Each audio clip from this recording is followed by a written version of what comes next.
All right, everybody, welcome back. What we are going to do is we're going to do the board walkthrough in this video in two different steps. The first one, I'm going to walk through the photo transistors with these little caps on them, these little, I don't know, I guess little strips, colored paper strips that came with the kit. And this is what they're looking for this particular project. And what we're doing here with this red strip, the green strip, and the red strip, these photo transistors, what they are actually, really what they're used for is they react differently depending on the spectrum of light, whether it's red, green, or blue.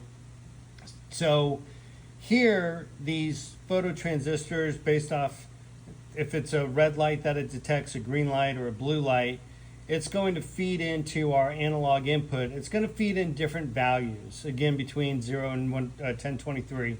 So the value for red could be 800, the value for green could be 600, the value for blue could be 1000. I don't know what the exact values are, but that's why we did the print statements in the code.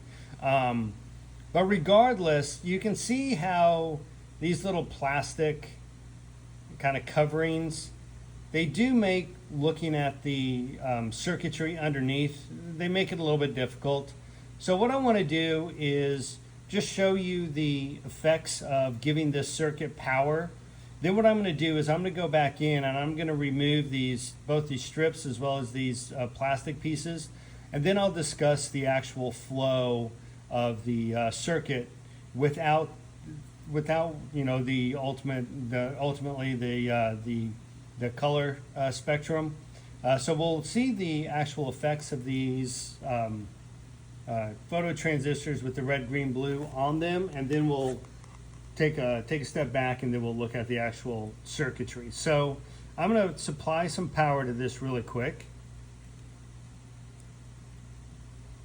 And you can see now that, and I just have a 9-volt battery that I'm pushing against the power supply. And so here you can see that the LED is lit up, and the way that we're getting this lit up is because the output, remember we did the divide by 4, we'll talk more about this in a second, but because we're not powering this on at a full 255, right, there's variations, you can kind of see how it has this dimmer coloration to it. And again, that comes from the red, green, and blue, as well as dividing the max of 1023, dividing it by 4 to make sure that we get a value that's less than 255 to our LED to kind of give it this dimming effect. But now that we've looked at that, I'm going to go ahead, I'm going to power down the board, and I'll be back in 1 second as soon as I take off the little plastic here and the color strips.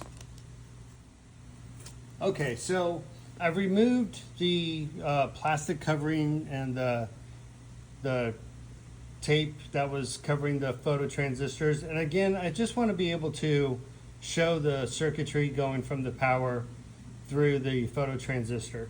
So now that we have everything in place, I'm going to do one thing really quick, and I'm just going to move this LED a little bit up.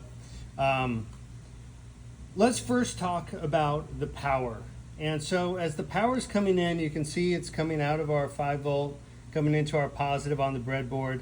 The first thing it's doing is hitting this wire to come over, pretty much cross over this empty space in here, and coming over to our power down to supply our photo transistors. If this wire looks weird to you, you could have just as easily taken your power and put it directly in here and remove this wire altogether. I left it in this way because it's in the book, so maybe it helps somebody out there, but essentially if you put that there and remove this, you'll be just as good. So once we get the power, you can see that we're bringing the positive into our photo transistors, and the power is going to run in series directly into the yellow wires over here on the opposing side of our breadboard. And we do that with each one, right? So power comes in, goes into the photo transistor, and it goes directly to the yellow wire, and you can see that on all of them. Now immediately following the yellow wire, each one hits a resistor before it comes to ground. And that's just protecting our circuit a little bit. But what's important here is to notice that the signal going directly into our analog input is really what we want. We want the raw value coming out of the photo transistor to go directly into our analog input. And obviously, if we had a resistor in between, we wouldn't be getting the actual value that the transistor is providing. So we take the raw information, or the raw power output from the photo transistors, take it into our analog, and in here is where we do the little divide by 4, again, to make certain that if it is 1023, the maximum that we'll get is 255. Since the output for our pins can only handle, for our digital pins, really our PWM pins can only handle output of 255 as the max value. That's again why we did the divide by 4. And here, when we look at our pulse width modulation pins, our digital pins coming out, we come directly out of the board and we do hit the resistors right off the bat before we go into our LED. Now I'm gonna move the LED back a little bit so we can see some of the pins. And here we have our red, green, and blue going into our first, third, and fourth legs. And then in our second is where the LED is providing us our output, which we take directly over into our ground. That you can see right here. Right, that goes directly to our ground. And then obviously our ground, right, the black wire going back into our circuit board to ground. But as we can see here, the values are going into our analog. They're coming out on our PWM digital output and going into our first, third, and fourth legs of our LED. Putting a little resistance in there, make certain that we're protecting our LED, and then it's coming, the power's coming back out, going to ground, completing the circuit.